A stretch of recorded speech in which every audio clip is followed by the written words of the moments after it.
shit. Did you know that Gru has a brother named Drew in Despicable Me 3? Ugh. Sorry, I almost threw up a bit. Anyways, welcome to another episode of Top 5 Saturdays Live with me, one of your co-hosts, Chase Lee, and the other co-host, Brian Sudfield. On this week's episode, we will honor Despicable Me 3, and we will look at our top 5 favorite Steve Carell films, and this is going to be a doozy because I'll guarantee you there's going to be a lot of mix of dramas and comedies. It's going to be batshit insane crazy like his character in Foxcatcher. So what are Brian and I going to put on our list? We're going to have to sit down, relax, and find out. What's up, everybody, and welcome to another episode of Top 5 Saturdays Live with me, Chase Lee, and my co-host, Brian Sudfield. That's fucking right. And hey, listen, if you're new to the show, welcome. What we do is we take a look at some of the movies coming out on Friday. We will pick a movie, and we will pick an actor, actress, genre, whatever from that said movie, and we will honor it by doing a top 5 list. And the cool thing about the show is that we have no idea what the hell's going to come out of our mouth because it's live. You know, that's what podcasts are for. And then, of course, we don't know each other's lists, which makes it all the more fun and whatnot. And just to apologize for last week, I was in the hospital, for a few days, and so I was resting, and I've been on steroids ever since I got out of the hospital, so I've been like super loopy. So I've definitely been high on some steroids. So it was just a no-go for last week. So I apologize for that, but when you have a medical condition, this is what's going to happen, folks. But I appreciate the patience. But with that out of the way, I'm ready to get back into it. It's as if I never left, Brian. Brian, how are we doing this week? It's an okay week. I mean, work is work.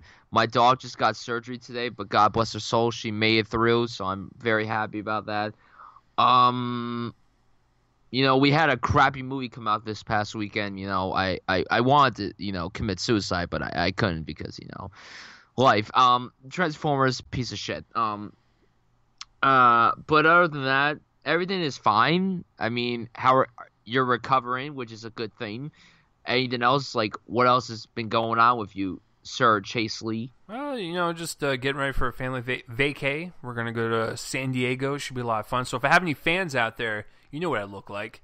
Actually, I don't think you do, because Brian and I haven't done a video one in a long time. You probably forgot what we look like, but yeah, this should be a lot of fun. I'm seeing Baby Driver on good old Wednesday night.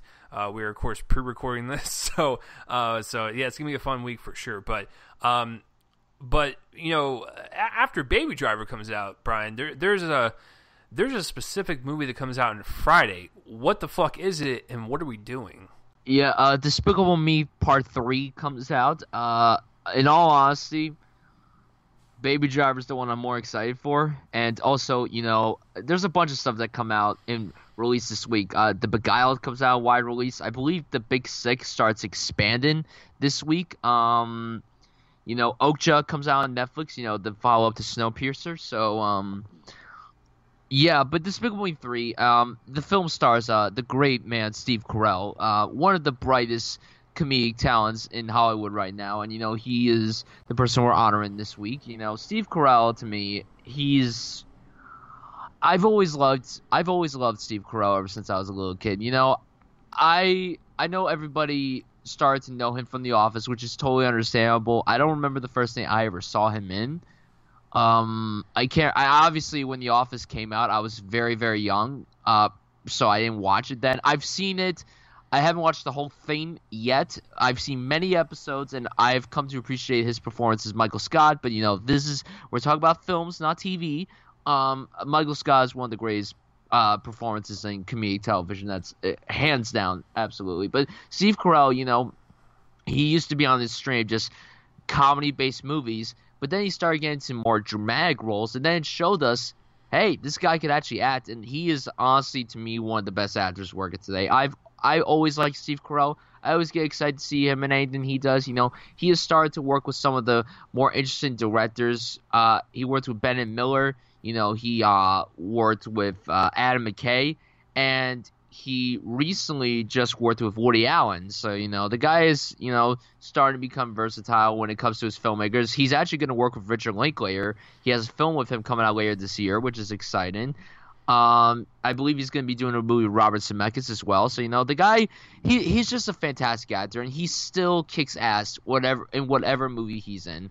I'm always excited for whatever Steve Carell does because he is, without doubt, one of the coolest people in Hollywood. And, there are many comedic actors out there that sometimes say things, and it may not be funny, but it's going to be funny because of how they say it. And Steve Carell is one of those examples to me. Like, no matter what he says, I laugh. I mean, obviously there are times where I'm like, yeah, that's not funny, but it's Steve Carell, and he's always a bright spot of everything he's in. So, yeah, I'm really excited to honor him. Yeah, listen, let's put it to you this way. We've done over 100 episodes, and I've never, ever even wanted to consider this because this is a film podcast, but if we could actually meld TV and film on this list, Michael Scott would be on there hands down. Like, The Office is one of the best comedies of all time. So that just goes to show you the kind of range and talent that he's got. He can dominate on the small screen, dominate on the big screen, do drama, do comedy, and also, just a little plug for this show, he produces a show with his wife called Angie Tribeca, and it's absolutely downright hilarious. It's basically like Naked Gun on crack, and it's actually in a television episodic format, and it's so funny. So yeah, he's in the business doing small films, big films. He knows how to do it all. So I'm excited to honor the man because just like you, I get excited when he's in anything, whether it be one of the most bleak, dramatic movies of the year, or like one of the best comedies of the year. So I'm excited to talk about him, and you guys will definitely be hearing a lot of stories from me on this episode because a lot of my earliest comedy memories involve him. So yeah, we'll get into that in just a second. But yes, without any further ado, guys, let's get this going. I will keep track of our list, and I will reiterate both of our lists at the end of the episode. So Brian, let's start with you. Number 5, what you got? What is your favorite Steve Carell film of all time so far? My number 5, I'm going with a much smaller scale, independent dramedy, coming-of-age film in the way back. That is actually one of the few ones on his catalog I have not seen. So please sell it to me and the beautiful people out there listening. Yeah, for people who don't know what the way back is about, it's about this kid, Duncan, and he goes to his mother's boyfriend's house in Cape Cod, which is one of my favorite summer destinations. I go to Cape Cod. I try to go to Cape Cod every year. This year I couldn't go, but it's okay. It is what it is. So it's just really him, and then he starts working at this water park, and Sam Rockwell's character teaches him basically the values of life and everything. I remember when I first saw the trailer for this movie, I had no idea what this movie was even about. Like, I heard about it at Sundance. I'm like, oh, okay, it sounds sweet and everything, and I like everybody in it because you also have, like, Maya Rudolph, Toni Collette, Anna Sophia Robb, Nat Faxon, Jim Rash, who also wrote and directed the movie. This was them following up The Descendants, which they won the Oscar for screenplay. They didn't direct that. That was Alexander Payne. And this movie was so sweet. Like, it was so funny, so charming, so endearing, full of heart.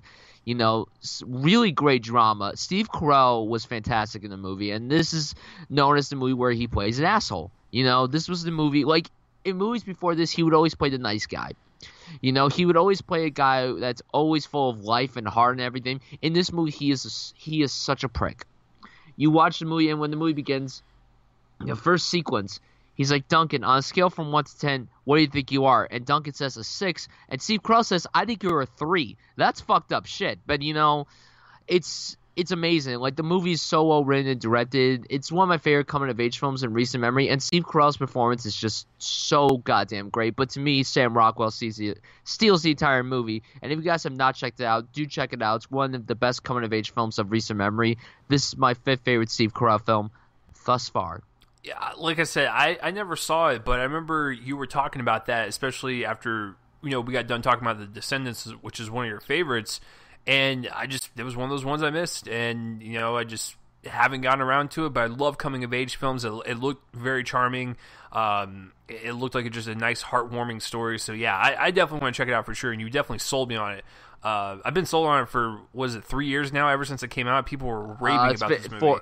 4 years, 3 or 4 years. Yeah, so I mean, like, people have been raving about it for a very long time. So I will check it out. But so my number 5. I'm going to go with one of the first ones I ever saw him in. And I'm going to go with his iconic performance as Brick Tamlin, Weatherman, in Anchorman. The first one, by the way. Now, I will say that, and this is a little spoiler, Anchorman 2 is on my honorable mentions. I actually like it. But the first one is king. It is the best thing Adam McKay has ever directed in terms of comedies.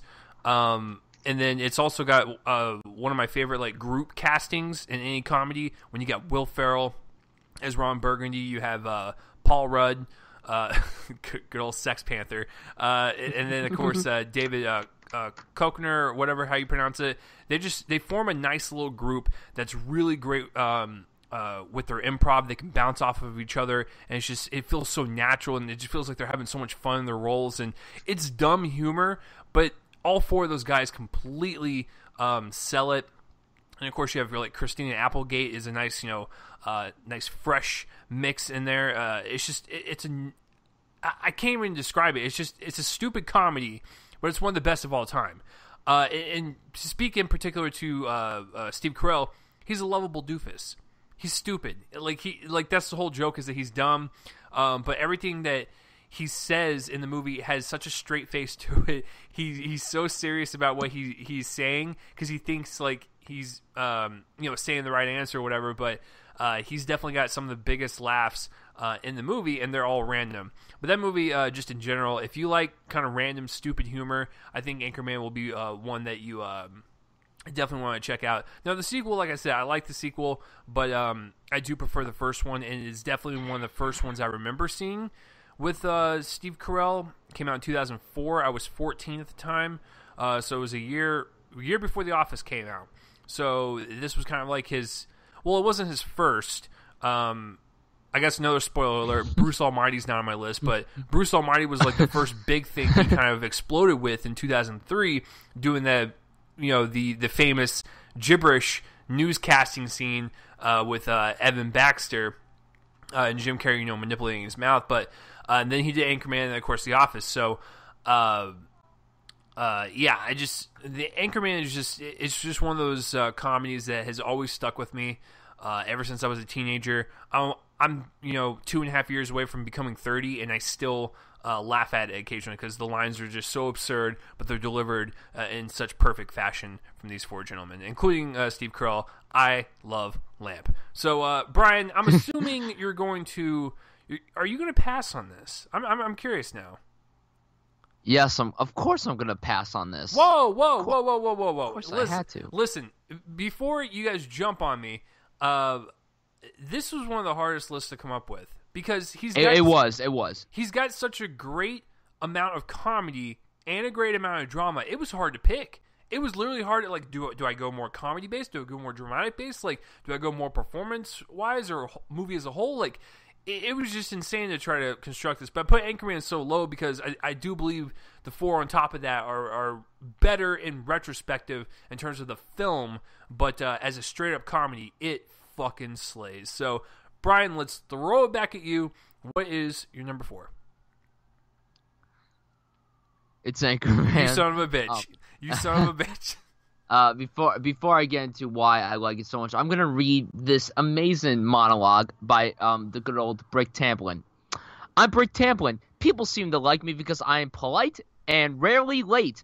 I like to eat ice cream, and I really enjoy a nice pair of slacks. Years later, a doctor will tell me that I have an IQ of 48 and what some people call mentally retarded. Straight as face, you're right. It's so good. I mean, first of all, the movie's incredible. It's definitely one of my favorite comedies as well. I remember seeing it when I was like 12 or 13 for the first time, and it was spectacular. Brick Tamlin is an incredible character. He's a lovable doofus, like you said, Chase, and he says things with the straightest face, and it's so perfect. I think Steve Carell is so phenomenal in this role. I mean, look, you go to Anchorman for everybody. You go for Will Ferrell and Paul Rudd and David Koechner, but Steve Carell is the person that everybody talks about the most. He's the one that everyone talks about the most, and he's an amazing character. All the lines he says, like the loud noises, I don't know what we're yelling about. I love Lamp. Brick, where'd you get a hand grenade? I don't know. I don't know. So great. I saw that. Brick killed the guy. Did you kill Brick killed the guy with a trident? Yeah. Yeah, there was a guy in a horse and fire, and I killed the guy with a trident. Brick, I've been meaning to tell you this for a while. You should find a relative or a safe house close by. Lay low for a while because you're probably wanted for murder. Oh, it's so great. It's so fucking great. That everything is just wonderful, and it's an incredible movie. Dialogue great, direction by Emma Kate fantastic, all the performances incredible. Just it holds up very well. The movie, I think it's brilliant. And the last thing I'll say before we go to your number 4 is, I read somewhere that their periods attract bears, and bears can smell the menstruation. It's so good. Like, you know what's really great about the sequel is I know a lot of people don't really care for it, but his interaction with Kristen Wiig's character, which is she's basically like the same character. It's so funny to see them flirt when they don't even know what flirting is. Like, it's adorable. So yeah, and Anchorman is also one of those things to where it's a great exercise to show how good those guys were at improv. Because if you like listen to Adam McKay in behind the scenes or in interviews, especially with Anchorman 2, they are notorious for just letting the cameras roll and letting them just kind of riff and do their thing. And when you have 4 giants like that kind of going back and forth, it just makes for a great experience. So, yeah, wonderful pick, like usual.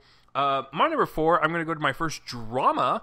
And I was a little late to the party when I saw this one, but I'm a huge sucker for dysfunctional families. I mean, Shameless, come on, folks. It's one of the best shows ever, and that is a dysfunctional family. Because the thing with dysfunctional family movies is that they are dysfunctional. They all have flaws, but for some weird reason, you like them.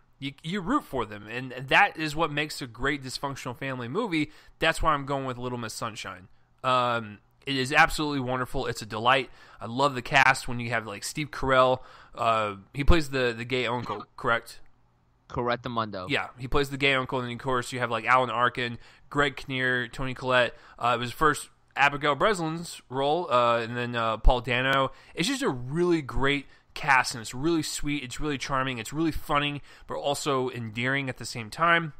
If you guys don't know what it's about, Abigail Breslin basically enters herself into a Little Miss Sunshine beauty pageant, and they basically just take a road trip over there. But you get to know them on this road trip. You get to know them as a family, you get to know them as characters, and so by the end of the movie, you actually are rooting for her when she's doing her thing. You're rooting for the family supporting her. Like, it's just a very good little indie movie. And I remember Little Miss Sunshine was the one that kind of like broke waves.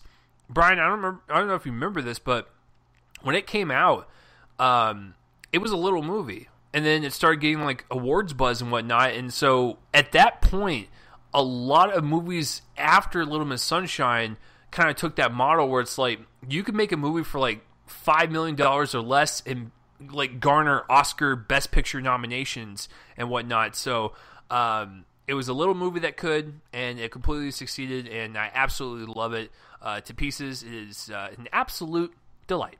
So Brian, I don't know. Like I know you said that you've seen this movie, but is it good enough to put it on your list? Are you going to pass?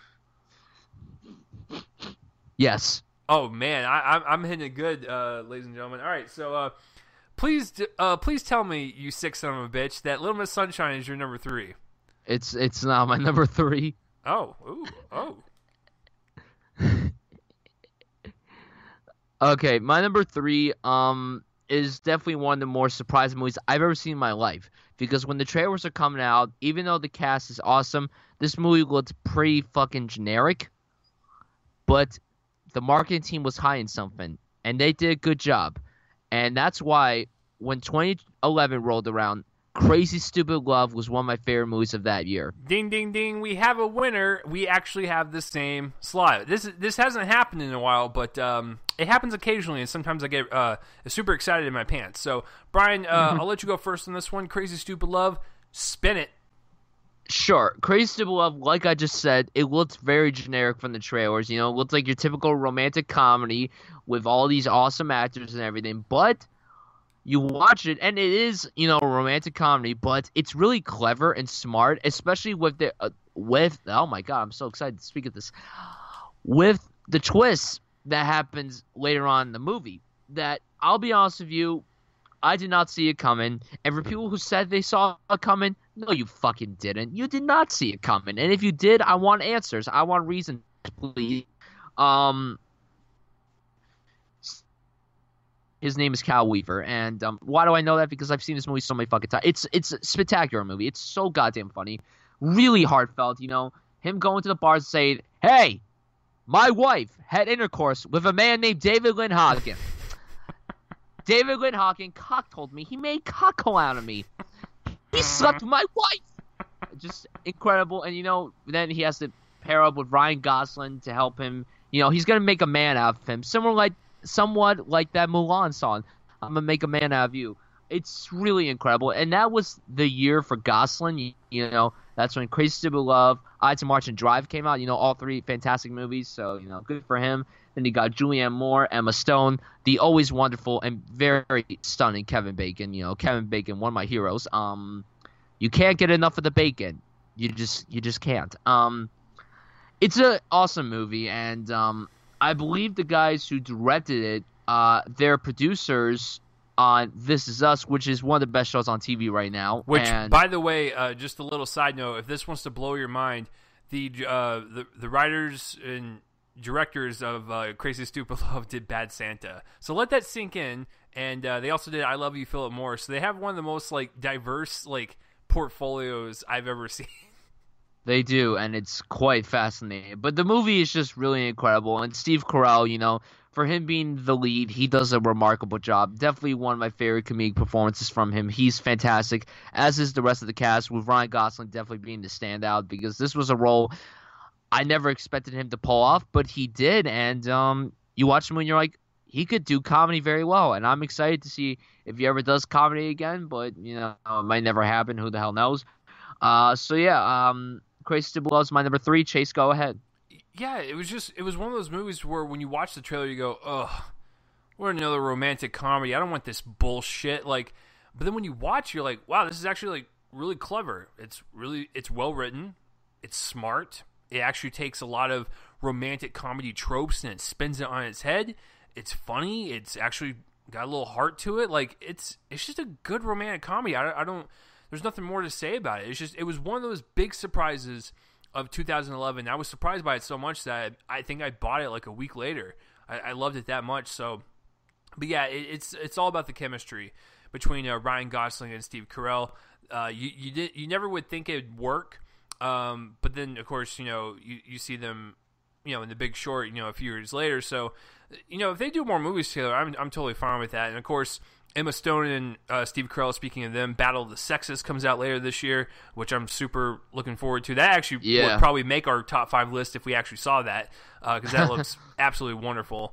And then, of course, Kevin Bacon, Julianne Moore. It's just a great cast, really great surprise. And if you guys have not seen it, Brian and I will put our seal of approval on there.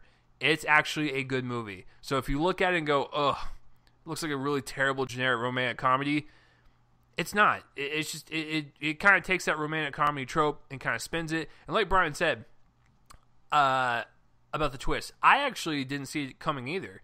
I was just so invested in the movie and just the characters and the actual story that when the twist happened, I was like, I bet that was super easy to kind of pick up, but I was just so into it that it just kind of caught me off guard. So yeah, Crazy Stupid Love, guys. Definitely recommended from both of us. So, all right, guys, we're getting into our top 2 now. Okay, if I know Brian well enough, which I think I kind of do, I have a sneaky suspicion that Little Miss Sunshine is his number 1. So, Brian, what is your number 2? My number 2 is without a doubt your number 1, The 4-Year-Old Virgin. Oh, we actually have the same number 2. Oh, I think Brian knows where I'm going with it. So, yeah, so we have the same number 2. I kind of figured that this would be on your list. So that's wow. We actually haven't. we actually haven't had 2 in a row like that in a long time. So I guess I'll go first on this one.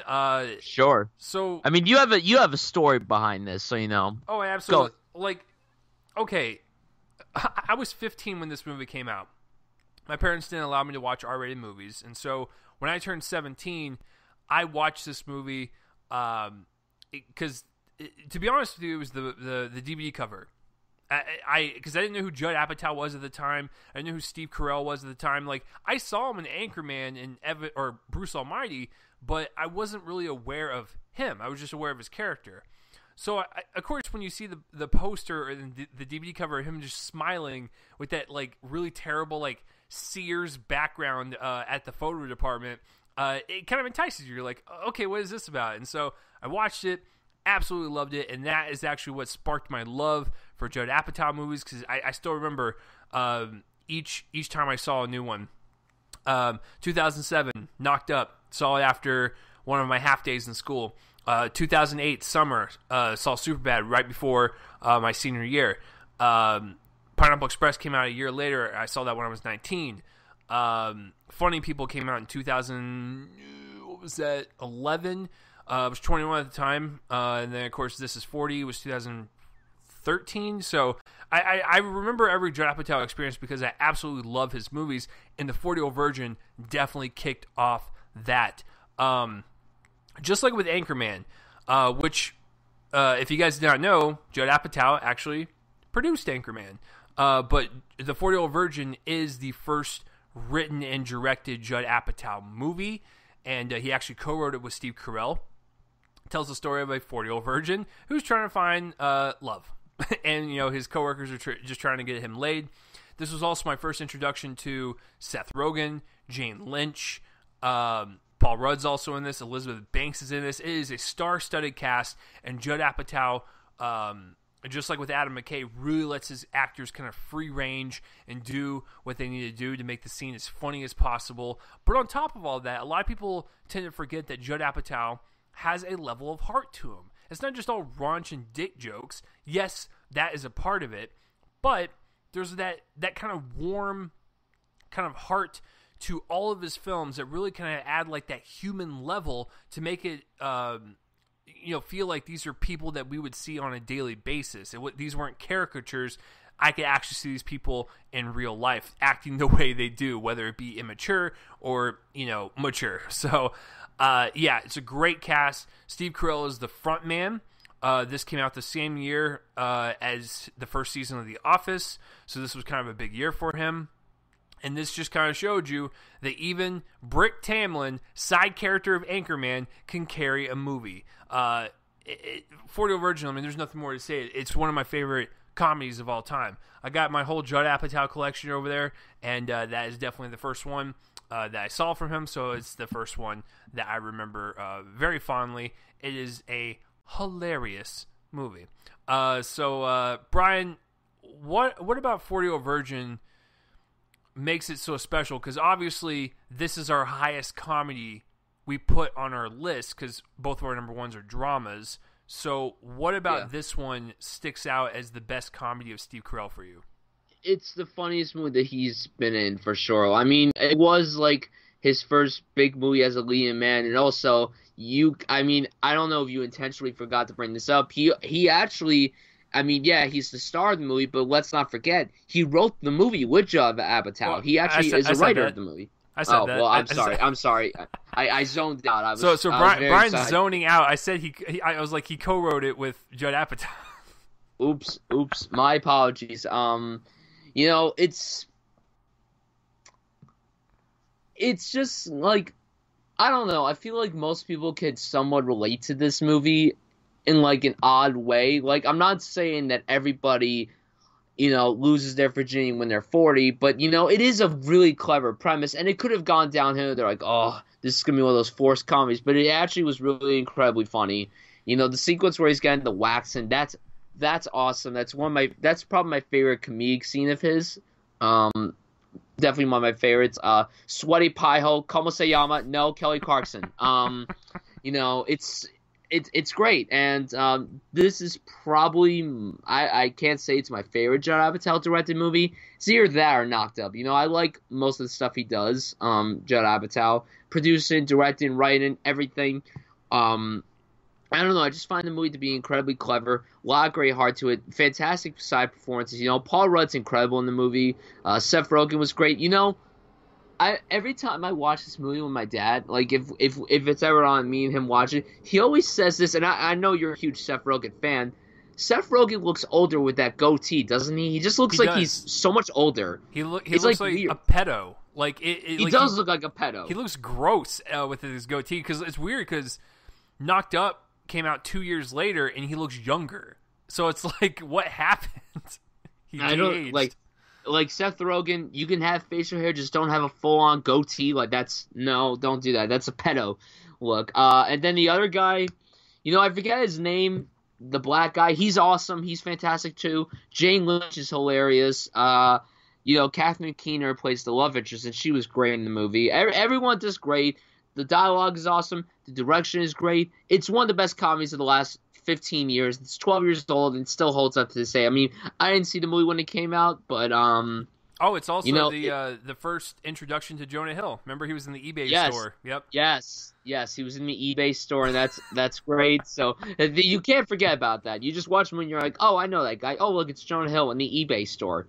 Like, people are like, oh, Superbad's his first movie. False. His most iconic role to date is when he walks into that fucking eBay store in The 4-Year-Old Virgin. That's true. I'm kidding. That's not his most iconic role, but it's pretty awesome. He's also in Knocked Up too. Like, he's been in like most Judd Apatow movies since the beginning. But and just to carry off on Catherine Keener's character, I know this is really weird to mention, but like another aspect I really love about this movie is actually the relationship. I actually really like. It's a sweet little relationship. It's like these two people, one of which has never gotten laid. He's 4 years old, kind of a nerd, and then we have this other woman who has a kid. His divorced, not really doing well in the dating life. It's just, I don't know. It just seemed like real people, connecting later in life, and it just seems so genuine. It just seems so just sweet and honest, and I just I liked kind of their portrayal, because like I said, with the improv angle, you could make dialogue seem a little bit more natural, a little bit more organic, and not so scripted. And I think that really kind of plays into their relationship. So that's all I gotta say about it. Did you need to say anything else? No, it's just a great comedy. It's definitely one of the funniest I've seen of all time, probably. It's not one of my favorites, but it is incredibly charming and endearing, and also being super raunchy and the best way possible. I love The 4-Year-Old Virgin. It's fantastic, and yeah, what else can you say? Yeah, it's if you guys have never seen a Judd Apatow movie, which you guys probably have seen at least one of them after me, riding on his dick for 2 years now. But if you haven't, Brian, would you say that if someone is coming across this podcast and they've never seen a Judd Apatow movie in their life in terms of directing, do you think they should watch this one or Knocked Up first? Oh, God. Well, see, that depends. It depends on what they want to go for. If they want to go for a more straight-out comedy, then watch this. If they want to go for a dramedy, then watch Knocked Up. I think Knocked Up is the better movie, but 4-Year-Old Virgin is the funnier one. True. So, honestly, it doesn't really matter. You can watch whichever one you want first. It doesn't really matter to me personally. As long as it's one of those two, then it's all good. Yeah, because if you start out later with later Judd Apatow movies, you might get turned off by the 3-hour run times. I don't get turned off by them, but if you wanted to start out with him, start out with his earlier stuff. So, but so that's it for number twos, guys. Guys, I already know what Brian's number one is. He already knows what my number one is, and I think Brian's a little confused as to why I didn't put The 4-Year-Old Virgin as my number one. But I was like physically shaken to my core when I saw my number one, and so that will always be my favorite thing he's ever done until he tops it. So, Brian, I'll let you go first. You're number one. I know you talk about this movie all the time, but I didn't realize it meant that much to you. So why is Little Miss Sunshine your top pick? Little Miss Sunshine to me is the best movie I've ever seen about a dysfunctional family depicted on screen. You watch it, you have the parents, the kids, the uncle, and the grandfather. And, I personally can relate to that super well. Now, granted, I've never gone on a road trip with, like, these people, but, like, it's something that just really grasps me. And my favorite aspect of the movie the most is the writing. As someone who loves to write, this is one of the best screenplays ever written, in my opinion. It is so original, It's just a road trip movie about this family going to some pageant, and, you learn about all of them, and they're all crazy in their own ways, but they're all broken inside, basically. They all have their trouble in aspects, and it's really beautifully done. Like, the screenplay is fantastic. Michael Arndt wrote the script, and he's actually someone who wrote, who was one of the writers for The Force Awakens, and, he's written a few other stuff, too. But Toy Story 3. Toy Story 3, thank you. I honestly forgot he wrote that. That script is incredible. And, he wrote Star Wars, and, he's written some other stuff, too. I think he wrote one of the Hunger Games movies, Catch a Fire, which is the best one in the series, by far. He's a good writer. He is a good writer. He's fantastic. He brings these characters and adds such nuance to them, but then he makes you care about them. Even the crazy ones, he makes you care about them. Like, all right, I'll give you an example. Toy Story 3. When you watch Toy Story 3, Lotso the bear, he's fucked up, but you give a fuck about him. When you watch Star Wars, Force Awakens, you care about Kylo Ren, even though the stuff he does is, not the best of things to do. In this movie, you care about each of the characters. Each of them, even the ones that are so fucking rude, like Alan Arkin's character, for instance. Alan Arkin, he won the Oscar for this. I loved him in this movie. He should not have won the Oscar for this, personally. That's just my opinion. That was Eddie Murphy's Oscar.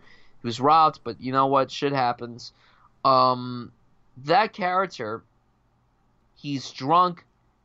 He curses profusely. He's a mess. And it's just a well-balanced character. Then you have Greg Kinnear is the father. Obviously, Steve Carell is the gay uncle. And Toni Collette is the mother. And then Paul Dano and Abigail Breslin as the kids. Abigail Breslin's so full of light. She really wants to go to this pageant and win. Paul Dano's, and halfway through the movie, when you find out something that's going on with him and then he screams about it and breaks down, it's really heartbreaking. I feel like everybody could relate to this by knowing someone or people, by knowing a person or people that are similar to each of these characters in any way, shape, or form. Steve Carell is just phenomenal here. Like, this was the first movie I saw where I'm like, you know what, this guy could actually, do some acting. Because before this, I hadn't seen The Way Back because it hadn't come out yet. Foxcatcher hadn't come out yet. Most of his dramatic stuff hadn't come out yet. This showcased that he could do drama while still injecting a whole hard amount of comedy in this movie. Because he is really funny, as is everybody. I just think Little Miss Sunshine is one of the best movies ever made. It's one of my favorite films of the 2000s. It's in my top, 20 favorite films ever made. I adore this movie so much. And, when Battle of the Sexes was announced, and, it was bringing Steve Carell back with the directors of Little Miss Sunshine, and, obviously him working with Emma Stone again, I was pumped. And, I cannot wait to see the movie. So, yeah, Little Miss Sunshine is my favorite Steve Carell movie thus far. Chase, could you explain to us why the fuck Foxcatcher is your favorite? Well, I'll explain to you why the fuck it is, because it's an amazing piece of work. I remember when I saw it, it was at an advanced screening, and this would be, well, wait a minute.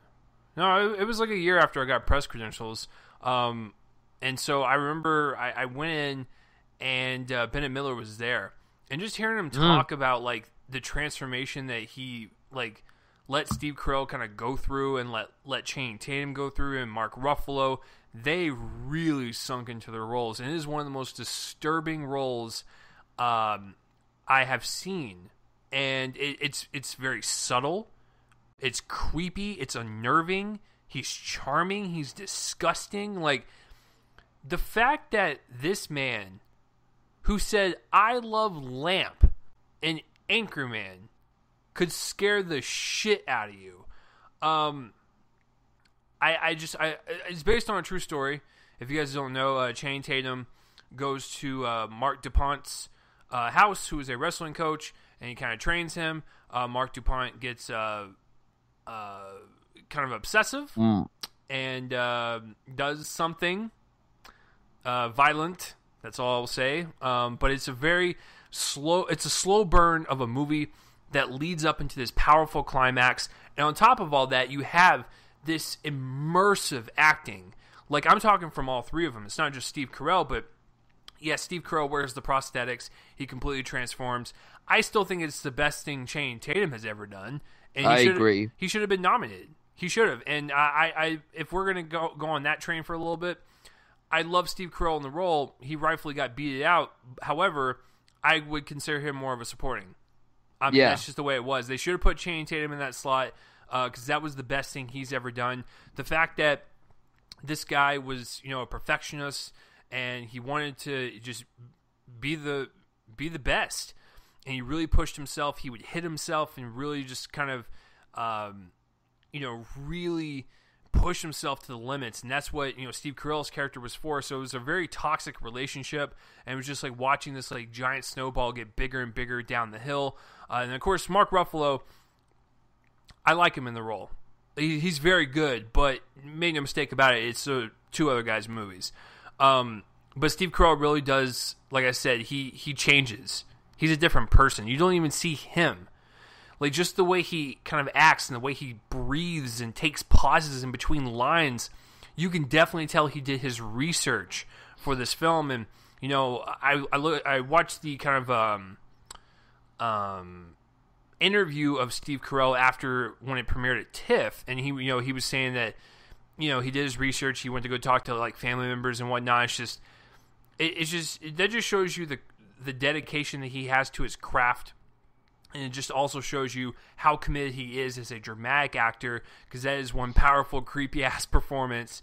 I realize the movie as a whole is not for everyone. It is a very slow movie. It is a very kind of like deliberately paced movie.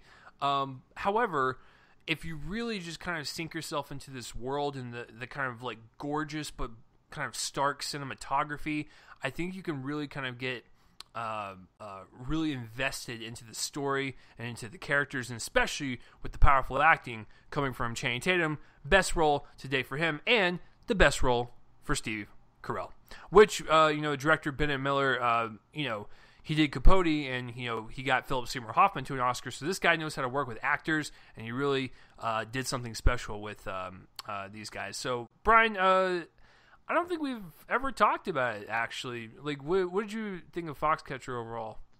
I really do like Foxcatcher a lot. I think it's a really solid movie. The performances do carry the movie. Steve Carell, I mean, yeah, he was fantastic. I agree. Probably should have gotten the supporting actor nomination, but I am so happy that he got an Oscar nomination that year. That was the year that, Birdman and Boyhood and Imitation Game came out. My pick that year for Best Actor was Michael Keaton, but of course they gave it to Stephen Hawking, but Bate, whatever.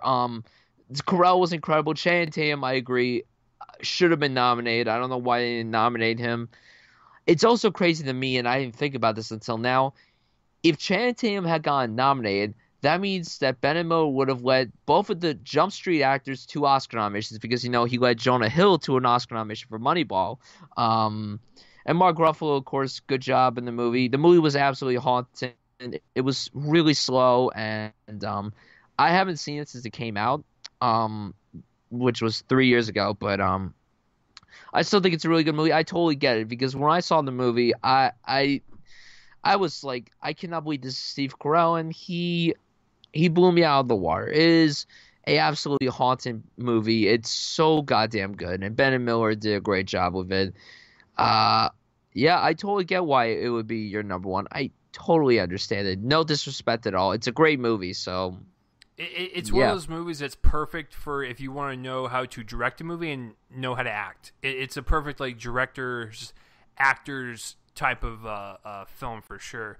Yeah, and speaking of directing, why is it that this film got nominated for Best Director and not Best Picture? Like, what? Yeah, it makes no sense to me. Like, Foxcatcher was definitely one of the best of that year. I don't understand that, but whatever, fam, whatever. Anyways, guys, that is our list for this week. Now, we don't really give a shit what we have to say, because Brian could care less what I have to say. We want to know what you guys have to say. Please let us know down below. What are some of your favorite Steve Carell films? Just to go over our list again.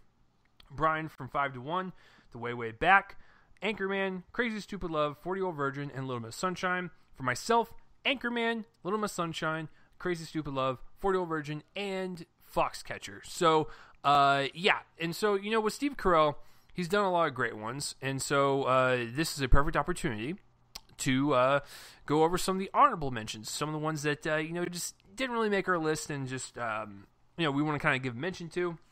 I got my list right here. I'll just go over them real fast. The Big Short, very good movie about the market crash in 2008. Anchorman 2, Bruce Almighty, Seeking a Friend for the End of the World. If you guys have never seen that, it's with him and Keira Knightley. It's a pretty charming little indie film. And then I'll put Despicable Me on there because it was something kind of new for him, and he really does add that extra kind of flavor and character to Gru, and it could have just been anyone, but he really does bring some pizzazz to it. So, Brian, what about you? What are some of the honorable mentions? Yeah, definitely Foxcatcher, Big Short. I'll put the first two Despicable Me movies. I'll be honest with you, I don't think they're incredible like most kids my age do. I do think Steve Carell is phenomenal as Gru. If there was like an Oscar for best voice acting, Steve Carell would have been nominated absolutely, because the thing is, I remember when I first saw the trailer for this, the first one, and I'm like, that does not sound like Steve Carell, so I was pretty impressed, and he does great as Gru. Anchorman 2, I think it's fantastic. I think Anchorman 2 is awesome. A black man follows me everywhere where it's sunny. I call him Leon, and when the clouds come out, he just goes away. Jack Lime is a great man. Just great job. I liked Alexander and the Terrible, Horrible, No Good, Very Bad Day. It baffles me that movie has the longest title in the fucking world, but Steve Carell is funny in it. He's good. And I will also bring up Cafe Society from last year. I thought it was great. Steve Carell was awesome in it, and the twist revolved around his character was fucking insane. So yeah, those are my honorable mentions. I never saw Cafe Society, but I heard good things. So Woody Allen's kind of one of those directors where I'm not like super excited to see his stuff, but if it's presented in front of me and I'm there, I got time to burn, sure. All right, so but that's not that's not all the stuff he's done. There's a couple of stinkers that he's done in his pile, and I got 3 of them. They're absolutely heinous in the comedy genre. Evan Almighty. That spinoff of Bruce Almighty is pretty rough to watch. However, I would take that over these next 2. The Incredible Burt Wonderstone is absolutely horrific. And that's horrific for him and Jim Carrey. And probably the worst thing he's ever done, which also stars one of my favorite comedic actors, Mr. Paul Rudd. Dinner for Schmucks is atrocious. Like, that is a mean-spirited comedy that's not even funny. So it's just like mean-spirited, and it has really no point to it. And it's just, I realize it's a remake, but it just came across as so crass and so crude and unnecessary. So Dinner for Schmucks is probably my least favorite thing he has ever touched. Brian, what you got? Yeah, those are all 3 not so good movies. The only thing I will say that I liked about Evan Almighty, and I know this is probably not saying much, is when he's in the car, then he yells sheep. I think that's funny. I'm sorry. I think it's funny because of the way he yells it. Yeah. Dinner